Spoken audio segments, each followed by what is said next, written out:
अब एजुकेशन 1858 के बाद देखेंगे। The government appointed a commission 1882 under W Hunter to evaluate the educational progress achieved after the recommendations of the Wood dispatch.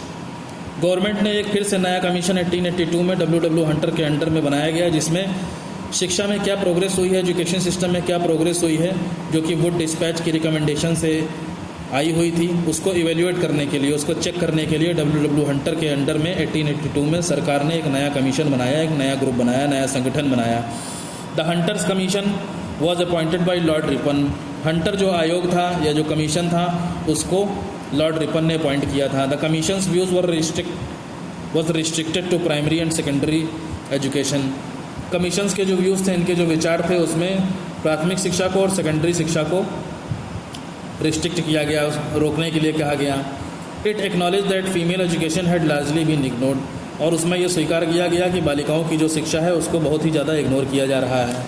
The end of the 19th century witness great improvements in secondary and higher education. 19वीं शताब्दी खत्म होते होते बहुत सारे सुधार secondary और higher education में हुए। The Punjab university was established in 1882। Punjab विश्वविद्यालय को, पंजाब यूनिवर्सिटी को 1882 में खोला गया। इसके बाद इलाहाबाद यूनिवर्सिटी को खोला गया 1887 में। Reforms and education, reformers and education यानी शिक्षा में सुधार करने वाले लोग और शिक्षा। सोशल रिफॉर्मर्स, समाज सुधारक जैसे कि राजा राम मोहन रॉय, ईश्वर चंद्र विद्यासागर और sir Syed Ahmed Khan strongly advocated the spread of education to eradicate social evils. इन लोगों ने बहुत ही मजबूती से शिक्षा को फैलाने की वकालत करी, जिससे कि सामाजिक बुराइयों को जड़ से ख़त्म किया जा सके। Raja Ram Mohan Roy supported western education. Raja Ram Mohan Roy ने वेस्टर्न एजुकेशन को सपोर्ट किया and founded the Hindu college in Calcutta in 1817। और 1817 में उन्होंने कलकत्ता में हिंदू कॉलेज नाम का एक कॉलेज खोला। Ishwar Chandra Vidyasagar strongly supported the cause of women's education. Ishwar Chandra Vidyasagar ने बहुत ही मजबूती से बालिकाओं की शिक्षा को बढ़ावा देने के लिए कहा। He became the principle of Sanskrit college. वो संस्कृत कॉलेज के प्रधानाचार्य थे। Dayanand Saraswati founded the Arya Samaj. दयानंद सरस्वती ने आर्य समाज की स्थापना करी and also set up schools, और बहुत सारे विद्यालय भी खोले। विच प्रमोटेड वेस्टर्न एजुकेशन, जहाँ पर पश्चिमी शिक्षा दी जाती थी, as well as the study of the Vedas, और इसके साथ साथ वेदों की भी स्टडी कराई जाती थी। The theosophical society founded by Annie Besant. Theosophical जो सोसाइटी थी उसको एनी बेसेंट ने फाउंड किया था। ये इनका एक ग्रुप था एनी बेसेंट का। इन्होंने भी बहुत सारे विद्यालय बॉयज़ और गर्ल्स के लिए स्कूल्स खुलवाए। Agenda for national education, many Indian thinkers were highly impressed with the success of mass education in Europe. बहुत सारे भारतीय जो थिंकर्स थे या भारत की भलाई के बारे में जो सोचते थे उनको इंडियन थिंकर्स कहा जाता था। तो इंडियन थिंकर्स जो थे वर highly impressed with the success of mass education in Europe. Europe में इतने बड़े पैमाने पर शिक्षा में जो सफलता मिल रही थी उससे बहुत ज़्यादा प्रभावित हो गए थे, इम्प्रेस हो गए थे। They wanted the government to open more schools and colleges and universities. वो चाहते थे भारत में और ज़्यादा स्कूल और कॉलेजेस और विश्वविद्यालय खोले जाएँ। However there were some Indians who were against western education, लेकिन फिर भी कुछ भारतीय ऐसे थे जो वेस्टर्न एजुकेशन को नहीं पसंद करते थे। A new movement called the national education movement began in Rangpur in present day Bangladesh. एक नए तरीके का आंदोलन, नेशनल एजुकेशन आंदोलन यानी राष्ट्रीय शिक्षा आंदोलन शुरू किया गया रंगपुर में, जो कि प्रेजेंट डे बांग्लादेश में है। Satish Chandra Mukherjee founded the national council of education at Calcutta. Satish Chandra Mukherjee ने कलकत्ता में नेशनल काउंसिल ऑफ एजुकेशन खोला, राष्ट्रीय शिक्षा परिषद। Its aim was to impart education through learners vernacular language. इसका उद्देश्य ये था कि जो सीखने वाले लोग हैं या सीखने वाले जो बच्चे हैं उनको देसी भाषा में सिखाया जाएगा and at the same time teaching English, और उसी समय उनको इंग्लिश भी पढ़ाई जाएगी। काशी विद्यापीठ and Jamia Millia Islamia were also based on the concept of national education. Kashi Vidyapith और जामिया मिलिया इस्लामिया ये जो स्कूल थे या कह लो जो इंस्टीट्यूशन थे, संस्थान थे जहाँ बच्चों को टीचिंग दी जाती थी, पढ़ाई कराई जाती थी, ये भी नेशनल एजुकेशन राष्ट्रीय शिक्षा की कॉन्सेप्ट के ऊपर बेस्ड थे। यानी जो हमारी ट्रेडिशनल एजुकेशन थी उसको मानते थे।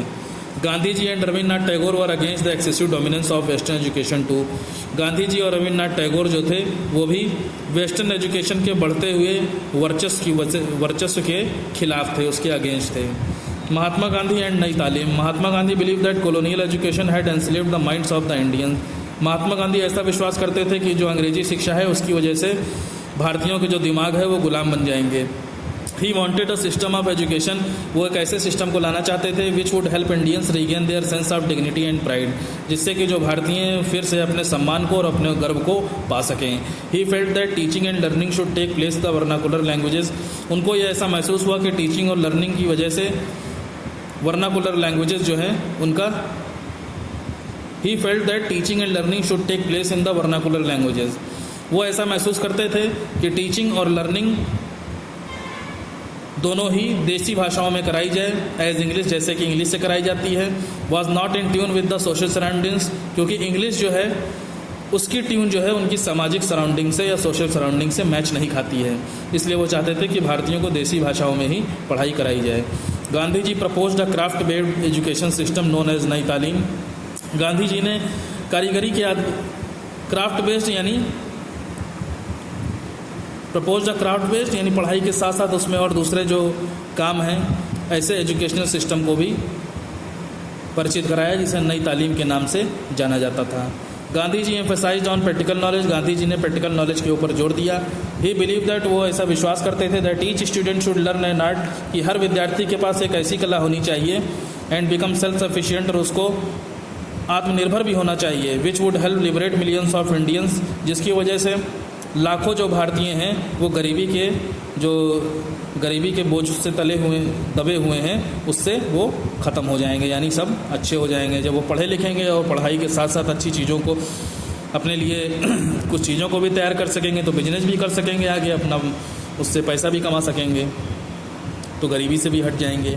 Gandhi ji believe that craft, art, health and education should all be integrated into one scheme, Gandhi ji विश्वास करते थे कि कारीगरी, कला, स्वास्थ्य और शिक्षा सबको एक ही स्कीम में जोड़ दिया जाए।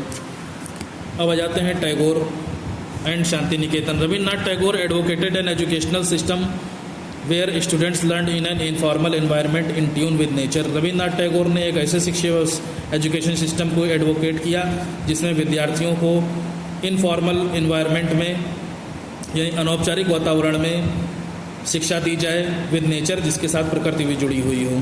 Tagore wanted to set up a school where a child is to be free, happy and creative. Tagore एक ऐसा स्कूल चाहते थे बच्चों के लिए एक ऐसा स्कूल चाहते थे जहां बच्चा आज़ाद हो, खुश हो और क्रिएटिव हो, यानी कुछ नया करने को सोचे। विद दिस विजन, अपने इस सपने के साथ रविन्द्रनाथ टैगोर इस्टेब्लिश द विश्व भारती यूनिवर्सिटी एट शांति निकेतन इन बोलपुर इन 1901 नियर कोलकाता। अपने इस सपने के साथ रविन्द्रनाथ टैगोर ने विश्व भारती विश्वविद्यालय शांति निकेतन में बोलपुर में 1901 में कोलकाता के पास खोला। Tagore tried to combine elements of western education with the best of Indian traditions. Tagore कोशिश कर रहे थे कि वेस्टर्न एजुकेशन के साथ साथ इंडियन ट्रेडिशंस को मिला दिया जाए। He stressed the need to teach science and technology along with art, music and dance. उन्होंने कला के साथ, संगीत के साथ और नृत्य के साथ विज्ञान और तकनीक को भी जोड़ने की ज़रूरत के ऊपर जोर दिया।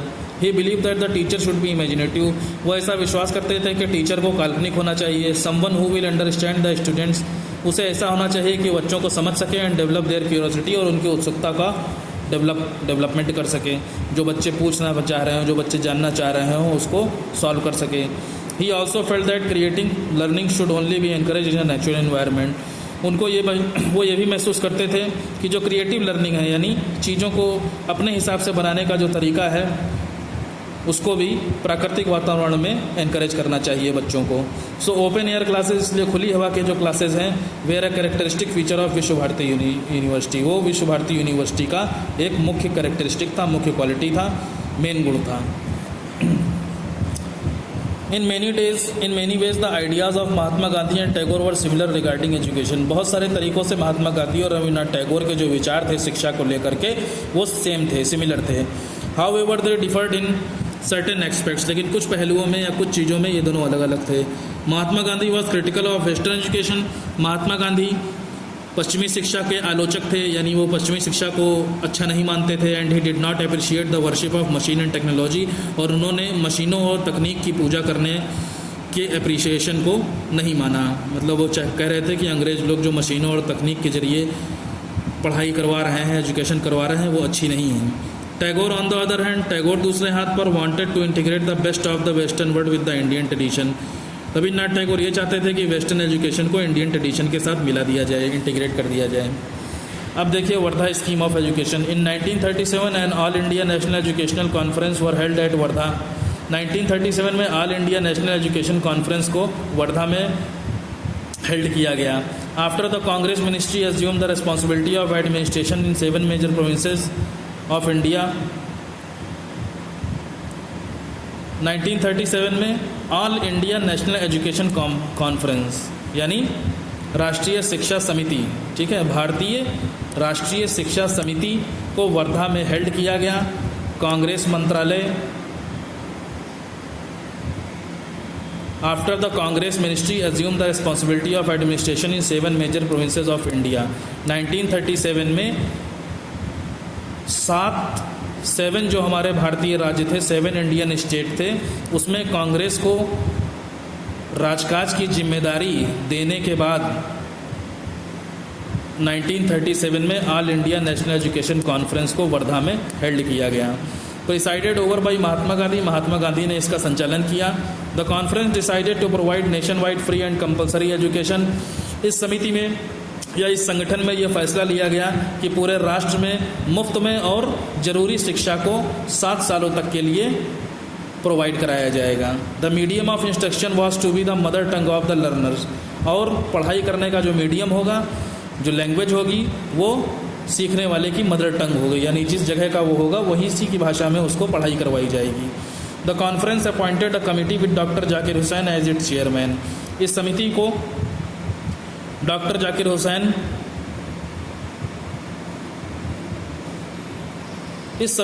The conference appointed a committee, इस समिति ने यानी all India national education conference ने एक कमिटी को बनाया, एक और ग्रुप बनाया डॉक्टर जाकिर हुसैन को लेकर के, जो कि इसके चेयरमैन बने, इसके मुखिया बने। The scheme of education suggested by the committee is popularly known as Wardha scheme. इसमें जो स्कीम बनाई गई एजुकेशन की, इस कमेटी की वजह से उसे वर्धा स्कीम के नाम से वो पॉपुलर है या लोग उसको इस नाम से जानते हैं। It stressed on learning by doing. इसमें इस बात पर जोर गया कि करके सीखना है। And suggested that a craft में serve as the centre of instruction. और इसमें यह सजेस्ट किया गया कि क्राफ्ट, अगर उसमें कला जोड़ दी जाए, में serve as the centre of instruction, तो इससे इंस्ट्रक्शन का यानी जो परामर्श देने का एक तरीका है वो बच्चों के अंदर आ जाएगा, मतलब बच्चे अपनी बात भी रख सकेंगे। इस तरीके की शिक्षा उन लोगों ने जोड़ने के लिए कहा। क्राफ्ट में होता नहीं है, आप लोग क्राफ्ट, अगर क्राफ्ट वर्क आपको दिया जाता है तो आप टीचर को कई चीज़ें बताते हैं कि ऐसे नहीं, ऐसे ये चीज़ होनी चाहिए, ठीक है। खुद भी अपने आप क्रिएटिव बहुत ज़्यादा होते हैं, कोई भी नई चीज़ बना करके लाते हैं, टीचर को दिखाते हैं या प्रिंसिपल सर को दिखाते हैं, किसी को भी दिखाते हैं। तो इस तरीके की शिक्षा के ऊपर ज़्यादा जोर दिया गया, लर्निंग बाय डूइंग, की करके सीखना है। This way the students would be self supporting. इस तरीके से जो विद्यार्थी होंगे वो खुद की मदद कर सकेंगे। After the completion of their course, अपने कोर्स के पूरा हो जाने के बाद जो विद्यार्थी हैं खुद अपनी स्वयं की मदद कर सकेंगे। तो ये था आपका education system. Next on thank you very much. Chapter has been completed now.